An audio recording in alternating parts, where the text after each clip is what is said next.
മലയാറ്റൂരിന്റെ ശാന്തത തകർത്ത ഒരു ക്രൂര കൊലപാതകം. 19കാരിയായ ഏവിയേഷൻ വിദ്യാർത്ഥിനി ചിത്രപ്രിയ 3 ദിവസമായി കാണാതിരുന്ന അവളെ ഇന്നലെ ഒരു ഒഴിഞ്ഞ പറമ്പിൽ മരിച്ച നിലയിൽ കണ്ടെത്തി. ശനിയാഴ്ച രാത്രി അടുത്തുള്ള കടയിൽ പോകാമെന്ന് പറഞ്ഞ് വീട്ടിൽ നിന്നിറങ്ങിയ ചിത്രപ്രിയ അതിനുശേഷം ഒരു വിവരവുമില്ല. മാതാപിതാക്കളുടെ ആശങ്ക ഉയർന്നു. പോലീസ്, നാട്ടുകാർ, ബന്ധുക്കൾ തിരച്ചിൽ തന്നെ തുടർന്നു. പോലീസിന്റെ കയ്യിലെത്തിയത് നിർണായകമായ CCTV ദൃശ്യങ്ങളായിരുന്നു.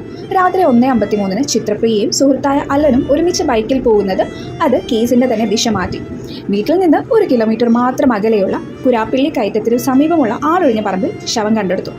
മുഖത്തും ശരീരത്തും ഗുരുതരമായ മുറിവുകൾ, തലയുടെ പിന്നിൽ കല്ലുകൊണ്ട് അടിച്ച പാടുകൾ. ഇതാരാണ് ചെയ്തതെന്ന് അന്വേഷണ സംഘം ഉറപ്പിച്ചു തുടങ്ങുമ്പോഴേക്കും അലനെ പോലീസ് കസ്റ്റഡിയിലെടുത്തു.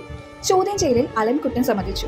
സംശയം, പക, ലഹരിയും എല്ലാം ഒന്നിച്ചപ്പോൾ കോപം നിയന്ത്രിക്കാനാവാതെ പോയി. വീട്ടിൽ കൊണ്ടുപോയി ആക്കാമെന്ന പേരിൽ ബൈക്കിൽ കയറ്റി ജനശൂന്യമായ പറമ്പിലെത്തിച്ചു. വിവാദം വഷളായപ്പോൾ അടുത്ത് കിടന്ന് വലിയൊരു കല്ലെടുത്ത് തലയിൽ ആഞ്ഞടിച്ചു. മറയാനോ രക്ഷപ്പെടാനോ ചിത്രപ്രിയക്ക് അവസരം പോലും ലഭിച്ചില്ല. പ്രാഥമിക പരിശോധനയിലും പോസ്റ്റ്മോർട്ടത്തിലും തലയ്ക്ക് ശക്തമായ പ്രഹരം ലഭിച്ചതാണ് മരണകാരണമെന്ന് സ്ഥിരീകരിച്ചു. ലഹരിയിലായിരുന്നു. സംശയവും കോപവും ചേർന്നപ്പോൾ നിയന്ത്രണം വിട്ടെന്ന് അലൻ പറഞ്ഞു. തന്റെ ജീവിതം തുടങ്ങിക്കൊണ്ടിരിക്കുന്ന 19 വയസ്സുള്ള ഒരു പെൺകുട്ടി. പ്രണയത്തിലെ സംശയം, അവിശ്വാസം, പക എല്ലാം ചേർന്നപ്പോൾ ജീവൻ നഷ്ടപ്പെട്ടു. കുറ്റം സ്നേഹത്തിനല്ല, അതിനെ ക്രൂരതയാക്കുന്ന മനസ്സിനാണ്. ചിത്രപ്രിയക്ക് നീതി ലഭിക്കട്ടെ. കൂടുതൽ ക്രൈം സ്റ്റോറീസ് അറിയുന്നതിന് വേണ്ടിയിട്ട് ചാനൽ സബ്സ്ക്രൈബ് ചെയ്യുക. Stay tune. Thank you.